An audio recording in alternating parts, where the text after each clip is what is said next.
ভাগে বিভক্ত হয়ে আজকের বিশ্বের বিভিন্ন দেশে দেশে বাজার দখলকে কেন্দ্র করে তারা আন্তঃসাম্রাজ্যবাদী যুদ্ধে লিপ্ত রয়েছে। এই যুদ্ধ সমগ্র বিশ্ব ছড়িয়ে দিয়ে আরেকটি বিশ্বযুদ্ধ সংগঠিত করার তৎপরতা চালাচ্ছে। বাজার পুনর্বন্টন থেকে কেন্দ্র করে যে বিশ্বযুদ্ধের তৎপরতা চলছে, পরিকল্পনা চলছে, তার সাথে বিভিন্ন দেশকে যুক্ত করার জন্য একদিকে মার্কিন সাম্রাজ্যবাদ যেমন ব্যস্ত রয়েছে, অন্যদিকে তার প্রতিপক্ষ সাম্রাজ্যবাদী চীনও ব্যস্ত রয়েছে। সংগ্রামী সাথী ও বন্ধুগণ, এরকম পরিস্থিতিতে বাংলাদেশে আজকে যখন আমরা সমাবেশ করছি, তখন মার্কিন সেনাবাহিনী এবং বাংলাদেশের সেনাবাহিনী যৌথ মহড়া করছে সিলেটের শাহজালাল ক্যান্টনমেন্টে। আজকে তার শেষ দিন।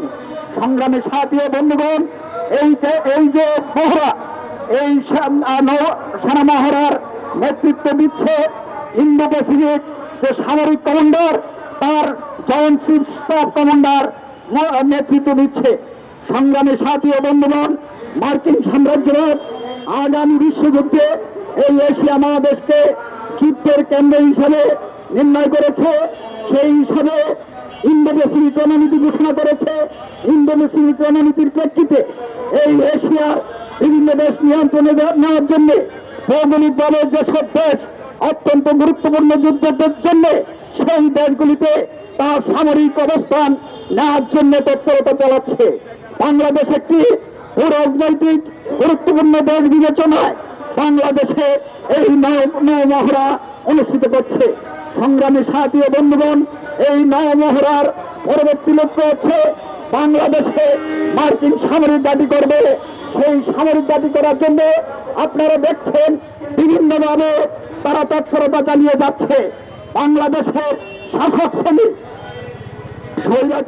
বিগত স্বৈরাচারী শেখ হাসিনা সরকার আর বর্তমানে আপনার ডক্টর ইউনূসের নেতৃত্বে অন্তর্বর্তীকালীন সরকার, উনি মার্কিন সাম্রাজ্যবাদের দালাল।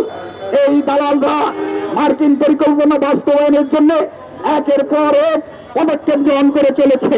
সংগ্রামী সাথী বন্ধুগণ, এই পদক্ষেপের অংশ হিসেবে আপনারা দেখবেন মায়ানমারে যে অস্থিতিশীলতা চলছে, মায়ানমারে যে গৃহযুদ্ধ চলছে, সেই গৃহযুদ্ধে আপনার চীন সমর্থিত সরকারকে উচ্ছেদ করার জন্য মার্কিন সেখানে বিভিন্ন সশস্ত্র গ্রুপকে সশস্ত্র সহায়তা দিয়ে যাচ্ছে, অস্ত্র দিয়ে যাচ্ছে, অর্থ দিয়ে যাচ্ছে এবং প্রশিক্ষণ দিয়ে সহযোগিতা করছে এই চীন সমর্থিত সরকারকে পরিবর্তন করে মার্কিনের দালাল, মার্কিন সমর্থিত আপনার ক্ষমতাসীন করার জন্য।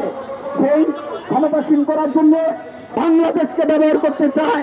ব্যবহার করার জন্য মার্কিন সাম্রাজ্যবাদ জাতিসংঘের মাধ্যমে বাংলাদেশ মায়ানমার মানবিক করিডোর গঠন করার প্রস্তাব দিয়েছে।